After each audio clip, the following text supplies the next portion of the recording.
So I looked at my last 4 deliveries, right? And this is for one day. It was an hour and 37-minute active time. And I did 4 deliveries. So it was $9.75 for the first one. The second one was $14.50. The next one was $8.75. And then the fourth one was $16.50.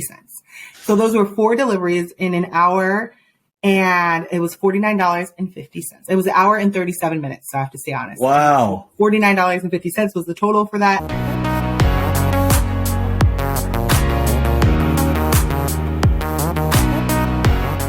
I am super stoked that you are joining me here today, a fellow BCUer, and we have gotten a chance to work together on some of our financial wellness projects. And Jasmine, the last time we were together, we were talking because I didn't know this about you, that you are a side hustler. And that really intrigues me because I have been a side hustler my whole life, and I love helping people through side hustles. I love hearing about people's side hustles because obviously there's only so many. Even if you are a chronic side hustler like myself, you just can't do them all. So I just love hearing about other people's stories, what they're doing, the lessons they've learned. So I wanted to have you on and we could just talk about this and bond over side hustles. But first of all, I'm just curious, going all the way back, what got you into side hustles? I assumed you wanted to have a career, have a main job. So it wasn't like I needed a side hustle, but I think like mostly just for savings and for vacations and just like extra spending money.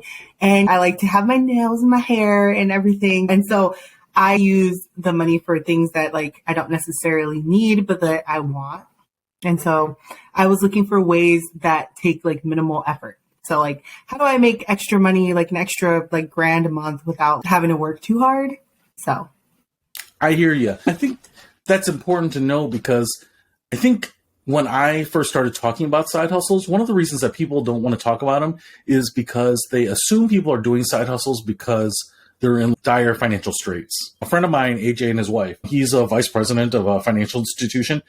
They call it their side hustle, but they go to like flea markets and stuff and buy furniture and then refurb it, sand it down, repaint it, resell it. It's not to make ends meet. It's not to pay the bills or anything. It's just because it's something they enjoy. They have younger kids that kind of enjoy it too. So sometimes they will put like chalkboard paint on things and the kids can draw on them. It doesn't always have to be something because we're trying to close some sort of income gap. I think that's what, especially a lot of people who aren't doing side hustles assume. Now, I'm not opposed to people doing it that way. Yeah. Like you, I got into side hustles strangely because I was always worried about what would happen if I got laid off. You know? I mean, income was okay as I was earning income, but I always wondered, man, what if the income stream gets interrupted? Could I figure out a way to still put food on the table and feed myself and take care of family or whatever I needed to do? Yeah. So myth 1, I wanted to bust here. Yeah, I did want to like touch on what you said too, just because I think a lot of employers aren't as bold to talk about side hustles because to your point, they think that if you're doing a side hustle, does that mean I'm not paying you well enough? Or does that encourage people to move on to a different employer? And then I was reading some things that said that, hey, actually people who have side hustles are more likely to stay. I don't know why. So I'm still looking into that, but it's okay. Hey, it's okay to talk about side hustles and like a lot of us are doing them. We just don't talk about it. So yeah, I think there are a lot of reasons. As an individual, for me personally, one of the things that I talk about is I haven't had to leave a job because of my side hustle when I thought, oh, maybe there will be some downsizing. Maybe there will be some cutbacks. I think a lot of people try to front run that. If they're worried about something, they're looking for job security. People are not looking to be interrupted in their job. And so sometimes if they don't have, say, any income on the other side, they might prematurely move or jump ship, or they might not be able to have the opportunity to turn down a raise at another company. If another company's like, hey, we'll pay you 6% more, but you really like your job, some people might say, I can't turn down that 6%. They take that. So I think there's a lot of reasons why side hustlers will stay at their job. And here's the big one. If you have a job to me and you're side hustling and everything's working out and you have life in balance, you know that life is in balance. If you take another job, what you don't know is maybe it's a little more stressful. Maybe it's a little bit busier. Maybe the hours are just a little bit more than I expected. And suddenly you can't do that side hustle. If I have a side hustle and I'm balancing it now and it works, that's a given. So I think there's a lot of reasons why, like you said, that people with side hustles are probably more likely to stay. And I think the big one for probably maybe you and me, and you can tell me if you agree or not, is I can just focus on finding the joy in my work. I don't have to worry so much about what's the next pay increase or what exactly is the bonus. Like my vacation doesn't depend on exactly waiting for this bonus or these overtime hours or whatever it might be. I think it's great. I think people really, hopefully, are embracing it, especially employers and the other people. But yeah, so I'm with you on that. So I totally agree. And I'm assuming you, too, are finding the balance of like still doing your job and giving it your all and pouring yourself into that, and yet still doing your side hustle on the side. But yeah, now how'd you get into side hustles? Yeah, I was looking into things. So I said, hey, I want to do something that takes minimal effort. And so my first step was, okay, do I have any skills? What kind of skill do I have that other people will pay for? It won't take too much out of me. And so I looked at a couple things. I was like, okay, I'm multilingual, so maybe that would help. I looked at, okay, my job actually pays for me to have a notary stamp. And that's also something that you can make. And I was getting emails all the time, by the way, from notary, just like, come take advantage of your notary stamp. And then I was like, okay, and obviously I'm able-bodied right now and I have a car and so there's certain things that like I was looking at from my point of view of, okay, what are things that you could probably do that could make money that's effortless to you, but other people might pay for. And then, oh my God. And then when I finished my MBA, I also found out, okay, you can also do some teaching. Yeah, there's a lot of stuff. I was like, okay, there are opportunities. And sometimes I think out of the box thinking, like you said, and I know people hate when you reference TikTok, but I was watching something on TikTok and they were like, did you know that you can scan different books? And sometimes at like flea markets, they don't realize the worth of a book. And then you can repurpose that. So there's just a lot of just little interesting things that I thought, oh, okay, these are ways to make extra money that I don't really have to do much. And then I just researched, okay, how are other people doing this? And then also flexibility, because I'm a mom. So not taking up too much of my time when it comes to home life, work life, and then side hustle life. Hustle life. So what was then your first foray into side hustles? Did you give a try on? So my first one was Lyft. Oh, really? All right. Yeah, tell me about that. How did it go? Yeah, so Lyft is actually really cool if you're willing to put the miles on your car. But I thought it was interesting, especially and I don't want to get too deep down the rabbit hole, but especially as a female Lyft driver, there's some precautions that you have to take. But I think that aside, as long as you're staying safe, it's actually pretty cool. You get to know new people. If you're a people person, I like to talk to people, and then you're making money. And then if you're good at talking to people, pay you. They pay you more. They tip you more. My first day was really lucrative. And I was, oh, cool. I made over $100 just like talking to people. And that was after gas was paid for, just talking to people, getting to know them and taking them to where they needed to go. And also I felt like I was doing a good deed because like, if they were intoxicated or anything, then they're not driving themselves and they have somebody else helping them. But there are some, obviously, risks you do take, obviously your car health, and then if somebody messes up your car or something like that. So those are things that you have to be willing to consider if you're going to do Lyft. But what attracted you to Lyft when you were looking at your first side hustles? I was researching. So I was just like, what are things that I could do? Okay, I have a car. That was one of the things I thought about. And I was like, okay, people are doing Lyft. Let me see what that looks like. And so I researched, okay, how do you do it? Obviously, you have to pass the background check. How are people getting paid? And then how do you do things as far as taxes? And so all of that considered, after the research was done, I said, hey, this is something I'll do. And then I asked a friend who's also doing Lyft, like, what was your experience like? And they're like, yeah, I like it, except for, they gave me like recommendations for hours to not do Lyft. Okay. Don't do it late at night on Fridays. Take people to the bar. Don't take them from the bar. Those kind of things. Good tips. Yeah. Good tips. Yeah. Good tips. And you're in a urban area, right? A big city. Yeah. Yeah. A lot of opportunity there. Yep. Yeah. So are you still doing Lyft now? Yeah, I do it here and there. So if I have a goal, which is what I usually look to my side hustles for as a goal. Like, for example, in February, we're taking a cruise. And the cruise is paid for, but like I used a couple credit cards and things like so I want to pay that down. I don't like to have any like debt. And so my goal is to take advantage of some of the side hustles to pay some of that stuff down so that once I'm on the cruise, I feel free. I don't have any worries. So, and isn't that nice? It sounds like you can log in, do Lyft when you want. When you have a goal, a vacation coming up, you can scale that up, and then you don't have that debt lingering. There's a lot of people that will just take on the debt and just hope things work out, right? You're being proactive about it and figuring out, hey, here's the consumption side, but here's the creation side to make that event happen. So I love that. Now, if other people were thinking about Lyft, would you have any suggestions for people? If I were like, I live in Chicago, I use Lyft and Uber around here, I want to get into it. Jasmine, what would you tell me? I would say do your research first.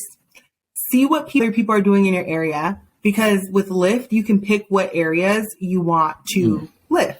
And so based on that, because I don't know much about Chicago, but based on what I know about Minnesota, I got to pick where I was willing to pick people up from.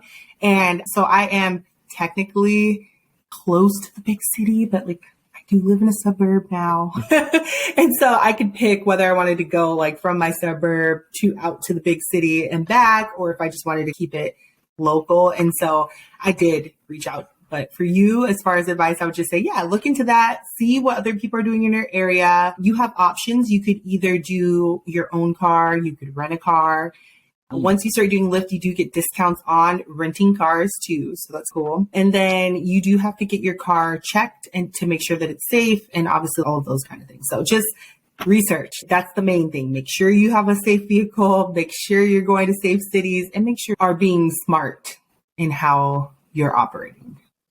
Now, renting a car, are these through like car rental agencies, or are these directly from other people who are renting you their cars so that you can use them for ride sharing? It's not like Turo. Yeah, I know what you're thinking. No, it's from, I think they work through rental car agencies. I've never done the rent-a-car option. I just use my own personal vehicle, but they take out like a little bit of a fee, because I was looking into it, if you do a rental car, and they just take it out of what you make from Lyft. So if you're doing... So you'll still make money. So it's if you're working... They'll get paid, you'll get paid, but it's not like you're committing to the cost of a car. And now you're kind of working to cover that first and then put in some money. You'll make some money all along the way too. Yeah, but you make the most money when you're doing your own vehicle. But I mean, you don't have any damage on your vehicle if you're renting. So I could see the pros and cons to both. Yeah.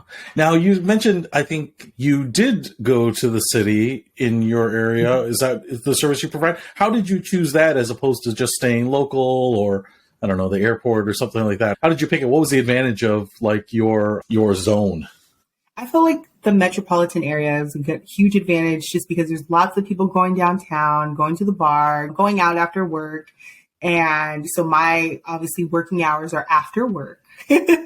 So other people that are also going out after work, it was just easier that way. And you'll also get people who are coming home and they just need a ride because maybe they don't want to drive in the snow and you're okay with it, or you have a vehicle that can do it. Whatever reason, my area was really nice.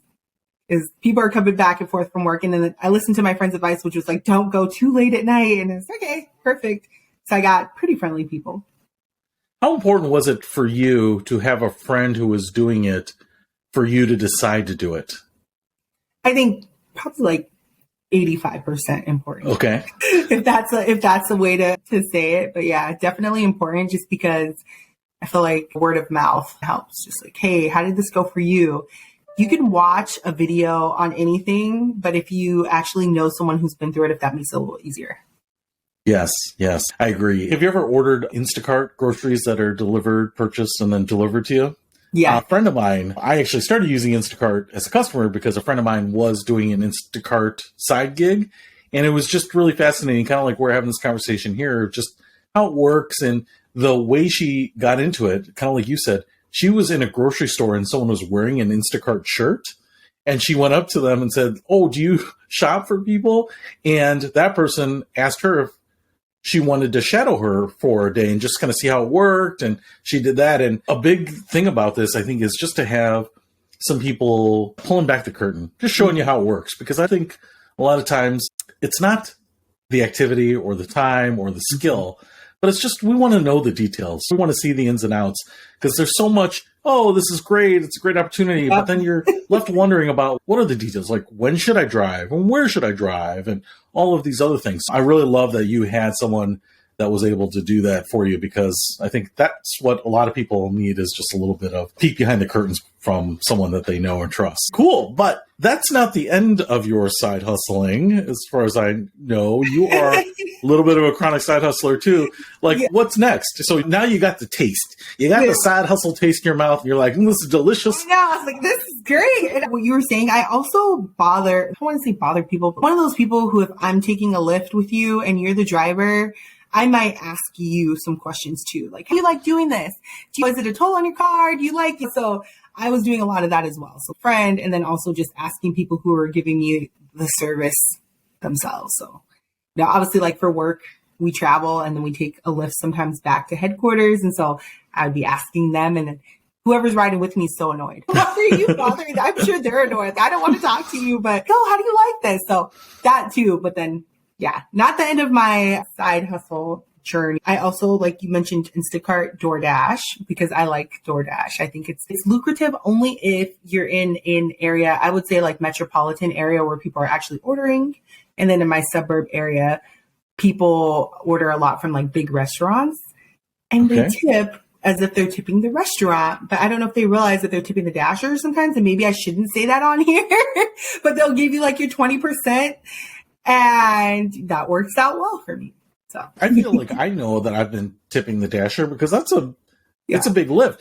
You got to tell me more about this, because I have been fascinated with Dashers, because I use DoorDasher. There's some other ones, Grubhub, and there's some local ones. Even Minneapolis has something like Bikes type service, right? Yeah. So there's a number of them, but I use DoorDash a lot, and it seems like it could be tough. Sometimes when I order food directly from a restaurant, I go and I stand and I wait. So I feel like, do DoorDashers have to wait at the restaurants a lot? Sometimes people only use it during bad weather. I'm guilty of that. But that's where I do feel like I want to give them the tip, because, to be honest, I tip someone if I were sitting in the restaurant eating, the waiter or the waitress there, or the server, and the Dasher's doing a lot. They're trying to get my food to me while it's still hot. And so I'm just kind of curious. Can you walk me through what being a Dasher is really like from your side? Okay. I guess I don't want to make it too long, but I can take you from the beginning. From a Dasher. You can make it as long as you want. Okay. This is about you, and the people want to know. I want to know. It started in the 1600s, back in 99. It all started with the dawn of humanity. Yeah. Before dinosaurs. No. So just like Lyft, you can pick what area you're willing to dash, and then they draw a circle on a map and show you what that encompasses. So let's say you pick Minneapolis. They'll say, okay, Minneapolis might be a part of St. Louis Park, Eden Prairie, and these are just like Minnesota cities, but it'll tell you where you're going to go. So Chicago, they might say, okay, Vernon Hills, and whatever other cities you guys have over there. And so once you get that figured out, they also tell you, okay, there might be promos in these areas, right? So promos mean that you'll get paid extra if you go to these certain areas. Usually they want you to go to certain areas because either it's high volume or because, like you said, bad weather and people don't want to go there and it's spooky, snow, okay. And you're willing to do it if you want to, and you don't have to do it if you don't want to. If you're like, oh no, I'm going to stay over here and not make the extra money, that's okay too. Once you decide those things, where you're going to dash and what your promo is, then you get started and orders just pop up on your cell phone. You control how long you want to dash. You can stop the dash at any time. After you're done dashing, you can take a break. You can start it back up. Like right now, if I wanted to dash while we're doing this podcast, I could do that too. So it's kind of cool. And you might be. Yeah. And you can see what people say and you can see how much they're going to give you ahead of time. I would say one of the negative things about dashing is that people can go in and change their tip, which kind of sucks. So you might see an order and you're like, oh wow, $50, cool. And then they decided that they wanted to change their tip before the order's finished. They can do that too. So I haven't had it happen to me yet, but my husband told me that he's changed tip on people when he thought that they weren't doing a good job. So I was like, oh.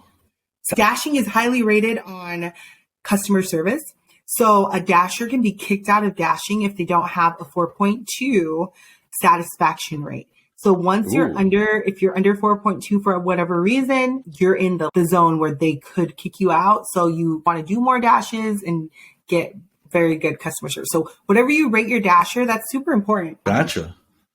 Yeah, I feel like a lot of times I don't rate. I'm so used to it in Uber or Lyft because it's just there and you're doing the tip usually afterwards, especially if you're doing DoorDash like me. I'm putting on all that stuff and then I'm just waiting for the food. And when it comes, then I'm not really incented to go back to the app. I'm incented to eat. Yeah. Yeah. The rating is important, folks. Keep that in mind. I will definitely keep that in mind myself. Now, I'm curious. There's the tip piece to it, but what if someone doesn't tip you? Are you still going to get compensated for your time at all if someone doesn't put a tip in?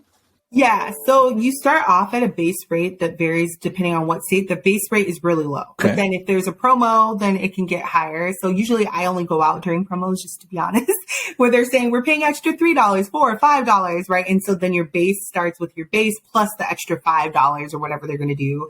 So let's say it is $5. You know that, okay, if nobody tips me, I'm at least going to get $7 for running down the street to go get this KFC. But then people usually will tip you at least $2. I usually see people do. And then, okay, so at least be $10. So you want to take into account where you're going, how much gas you're spending, and how much you're actually making. And that's why the hack is, and I hope nobody takes mine, but is to stay in an area where you know that there's like restaurants that are more costly than McDonald's. And then you know that at least you're probably going to get $15 for doing this. So because you're doing your base rate, plus people are going to tip probably what they ordered.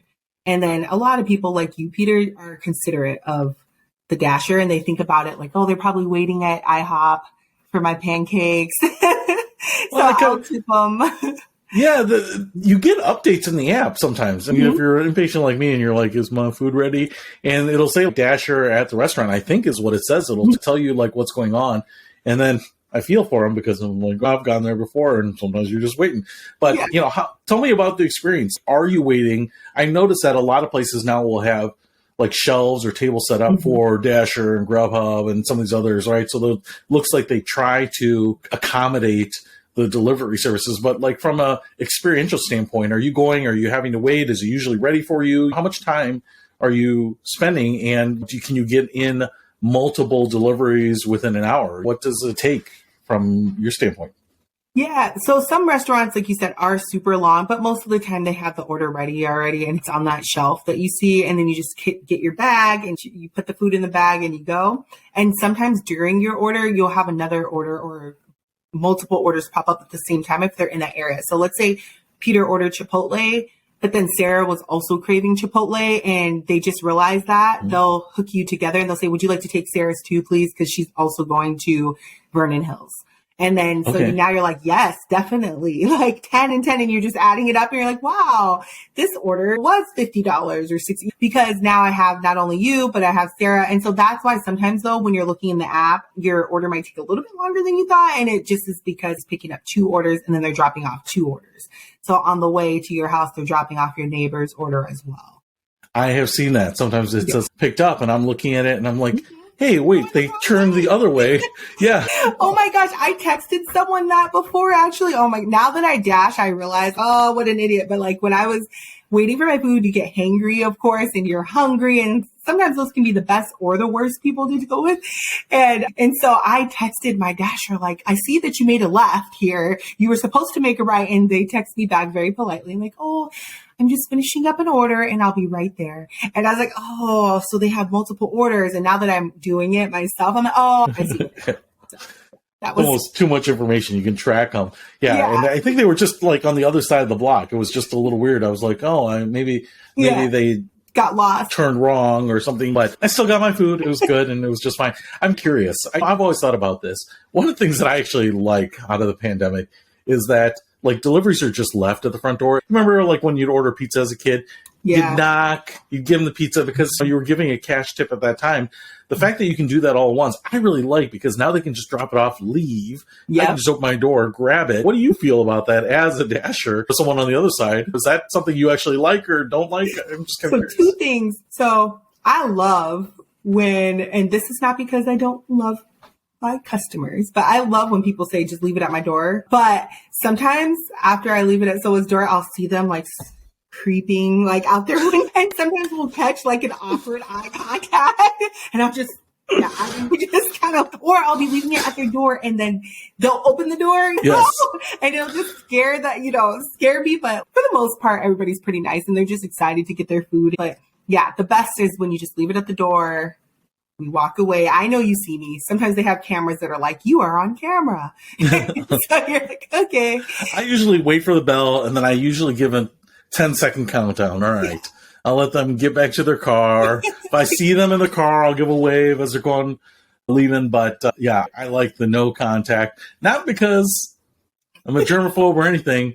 I just like the simplicity of it. Yeah. I'd almost leave the front door open and say, hey, just put it inside if you put it on want. the table. Yeah, come on in. Help yourself to a taco. Sit down with me. Let's hang out. Oh my gosh. There are people like that. There's people that will be like, you want a shot? Or they like order driving. But there are people that they get excited that you're there. They obviously didn't have a dinner buddy. And they're like, yeah, you want a taco? You're like, oh, I thank you very much. I got more orders to do. But that is very sweet. You'd always be welcome to come on in anyway, Jasmine. Yes, Peter, I'm coming your way, so we can time it out correctly if we do it. Yeah, yes.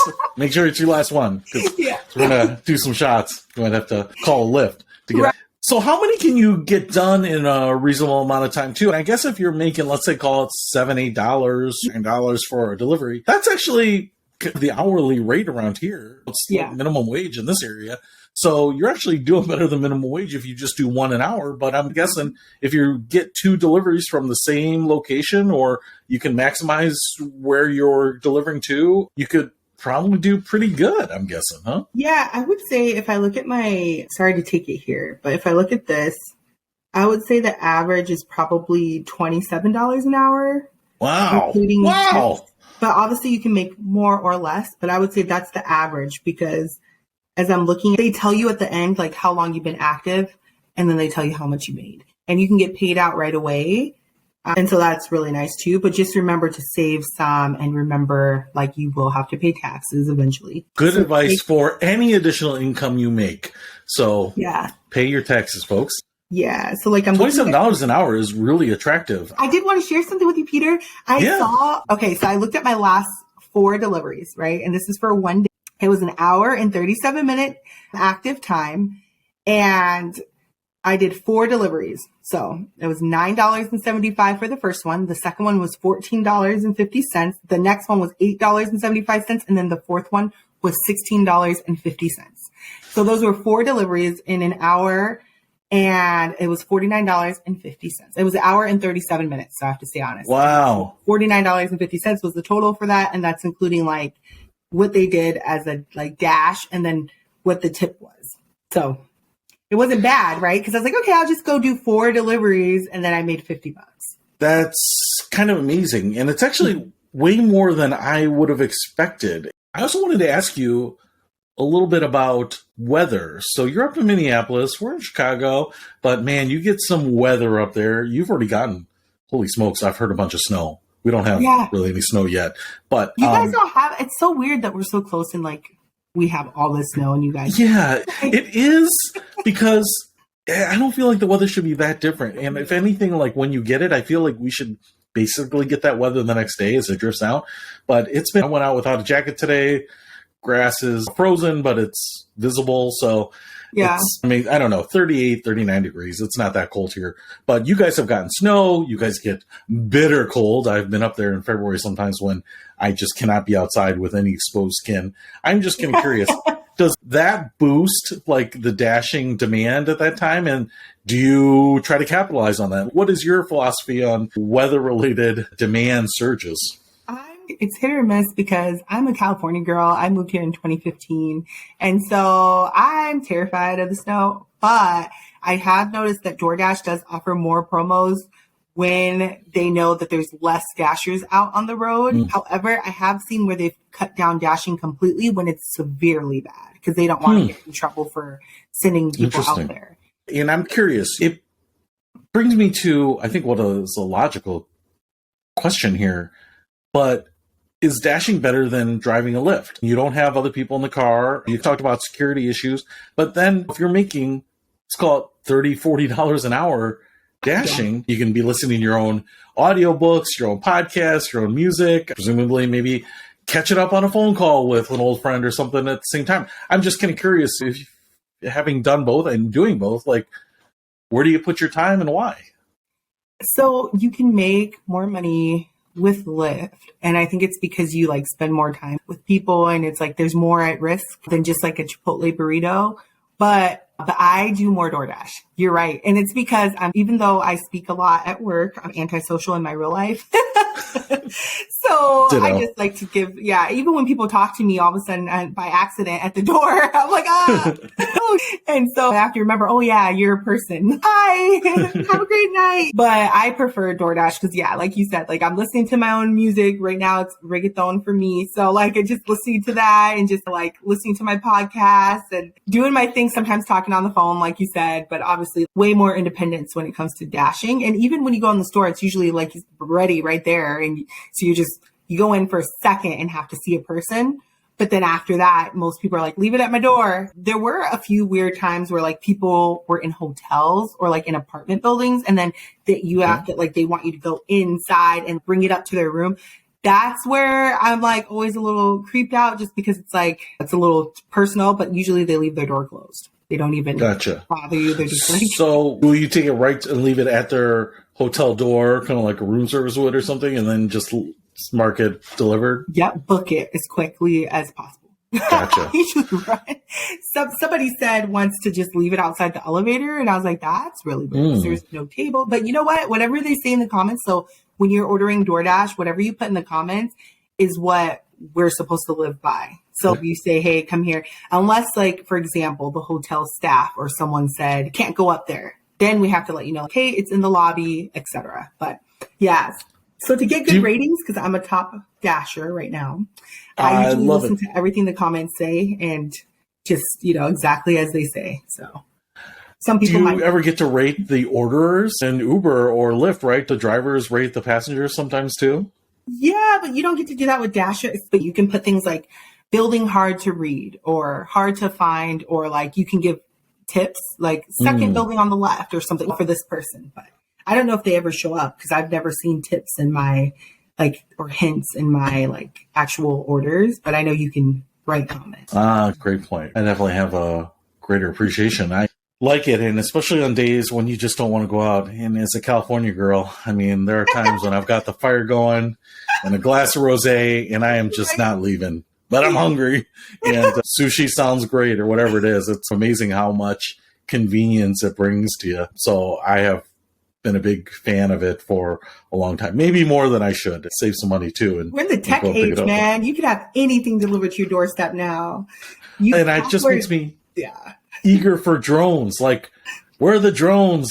Shoot me my food right away. Deal too. I don't know. I think it's coming. What I wanted to ask you, first of all, I know you have a bunch of other side hustles. I think maybe we might have to circle back again because I think we should talk about some more about and other lessons. But I'm curious, have you ever discussed side hustles with people that you work with or the people that are around you? And have you found your employers to be accommodating? I'm just curious, like, how you find balance in the whole thing.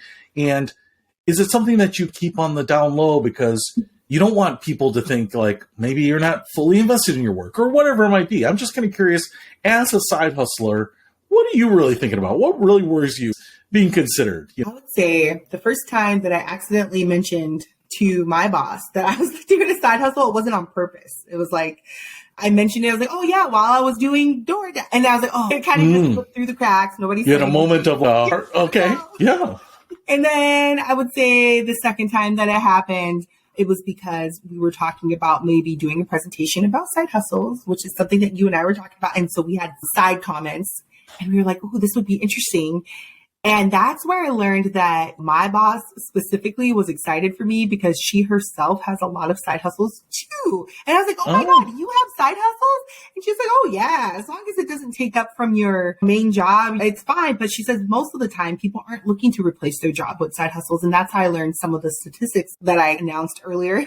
But then what I saw was that when I was discussing it with other companies or people from other companies is that they're a little nervous to talk about things like that just because they think that those things that you said, like that, is it because I'm not paying them enough? Are they then unsatisfied with that stuff like that? But I think some people, no matter how much they're making, will still have side hustles because it's cool. Yeah, another friend of mine loves woodworking. He set up his basement as a woodworking shop. It's got all these amazing lathes and tools that I don't know what they are. But he is a consultant at a very large consulting company. He does very well, but he sells a lot of these things on Etsy, online. And I would say, like, for him, it's not about the money. But what ends up happening is if you are creating value for someone else, there is like a money component, and there can be. You don't have to just give it away. And even if you're not trying to make money, if you really are creating something of value, maybe it's just a hobby, something you like. If you just like watching Dukes of Hazzard or old Me TV Land or something like that, yeah, maybe someone won't pay you for that, right? Maybe that's just a hobby. But for a lot of these hobbies that produce value, you can make money. And why shouldn't you take the money? Just because you don't need it? I don't know. I think you can find a purpose. Donate it if you want. It doesn't matter to me. But like you said, for a vacation, think about the number of people that just need $1,000 or $2,000 for a vacation, or don't go on a vacation because they don't have that opportunity. And yeah, they might have the capacity to do it.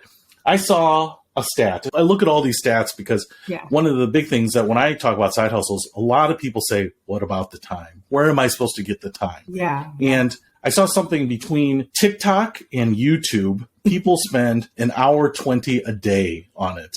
And the average American watches more TV than they are in their office. So what ends up happening, I think, and I'm guilty of this too. It's not this way anymore for me, but when I was done with work, the first thing I would do is turn on the TV. I wasn't even necessarily watching it. I would just always have it on. And it would probably stay on until I went to bed. Oh, let's call it a night, and the TV would go off. When you think about, man, how much time do we spend watching those TikToks, watching YouTube, watching just TV, you know? What if we repurposed a little bit of it? Like you said, an hour. Only an hour and a half later, you're back $50 richer, you know? Yeah. And obviously you take into account, did I have to spend gas? But I have a really good vehicle, but you put that all into account and you're like, okay, I can see why it's $27. I give myself like the average of $27 an hour, just because if you're making 50 really, then, you know, you take gas out. But did you know that you can make money watching Netflix? You can be a tagger, the people who put movies into categories. I did not know, Jasmine. Tell me more. What's the Netflix money thing? YouTube told me. But then I did verify on Netflix, and it seems like it's a very popular job. So it's very hard now because everybody knows about it because of TikTok. But basically they are the jobs that when people categorize a film, so if you see something and they're like, this is action, or this is horror, or this is Spanish novela, like whatever, there's a person who's paid to categorize movies. And I was like, oh my God, that would be perfect for me. But it's really hard to get into just because now everybody knows about it. So Netflix tagger. Yep. So all that time you're spending on Netflix, you could make money. I agree. Actually, years ago, they were releasing like the Johnny Carson Tonight Show episodes. And so I had an evening job of transcribing. This was before AI would transcribe. So you'd have to transcribe the jokes. And I did that in the evenings. And then you would submit your files. It's just so funny to me how hard I worked, especially in my earlier years, side hustling for very small amounts of money. And the funny thing is, as I was doing it, one of the things that I really wanted was flexibility and to earn at least minimum wage, because otherwise I could just go maybe unload boxes at Walmart or something and get paid minimum wage. So there was that kind of unwritten rule that if I can't find a way to make minimum wage myself, then I might as well just go somewhere that's going to pay me minimum wage. But if I can find that and the flexibility to work on my own schedule so that it's not like I have to be there every Saturday if I wanted to go out and do something or whatever. So I wanted flexibility and I wanted minimum wage. That was really my only two criteria for getting into side hustles. And now you look at all these opportunities and I think it's just ripe. And it's funny because so many people are like, well, it's not going to last that long. How long does it have to last? Yeah. If you want to go on vacation this spring. Exactly. All it has to do is last till the spring. Exactly. Yeah. There'll be something else. There's always something. There's so many things, Peter. There's so many things. And then as you get more advanced in your skill set, you start to learn, oh, now maybe I don't have to DoorDash. Maybe I could, like you said, teach, or maybe I can teach other people English or teach other people Spanish or whatever it is. So that might come natural to you even. So cool. So many cool things. And that's the key. I feel like I talk to so many people and to me, they have some unique skill, but to them, it's just something that they take for granted. And they don't realize, hey, they can leverage that. Like you said, you were a notary. You had all this different experience that the good thing is you were self-aware to say, hey, this is valuable because not everyone has this. But there are a lot of people, like you said, that I've talked to that are like bilingual. I've even talked to my sister about, she teaches hair and nail in school for nail technicians. Oh, And I said, well, you record your own videos, right? Some of those out there, put your own online class, charge people $100 for it or whatever it might be. But she's like, oh, there's so many people that know this stuff. And that may be true, but there's also a lot of demand for it. You don't have to be the only one. You don't have to do something, especially if you think, it's so obvious. It might be obvious because you've done it for years, but there's just so many things like online courses I have poked around with. And to me, there's a difference between having to go to work and choosing to go and work. That's the thing, because people will say, oh, I went on a date with my husband and we actually dated and DoorDashed. We dated and dashed. We got 3 hours where somebody said, hey, we'll watch the children. And we're like, okay, what do we want to do? And we actually picked to date and dash. But it wasn't because we had to. It was because we were like, oh, this would be so fun. And we did it together. He drove. I dropped off the orders for hot because I'm not worried about finding directions, or he's doing that part. And then after we made enough money to eat dinner, we ate dinner with our DoorDash money. And brilliant. It was beautiful. It was beautiful. And some people would say, oh, that's so sad that you have to do that, but you don't have to. We decided to do that. It's not like we couldn't go into our own checking account and just pay for dinner, but the excitement of it, right? Are we going to make enough? I don't know. And then you also learn about different food too. Oh, wow. People are eating hot pot and people are eating, like you said, sushi, and people are trying Five Guys. Even I didn't realize how fresh Five Guys was now. If you're on a diet, it might not be the best gig for you, but man. So yeah, it was so exciting. So like you said, there's a difference between, and sorry for taking over, but there's a difference between wanting and having, having to go to work.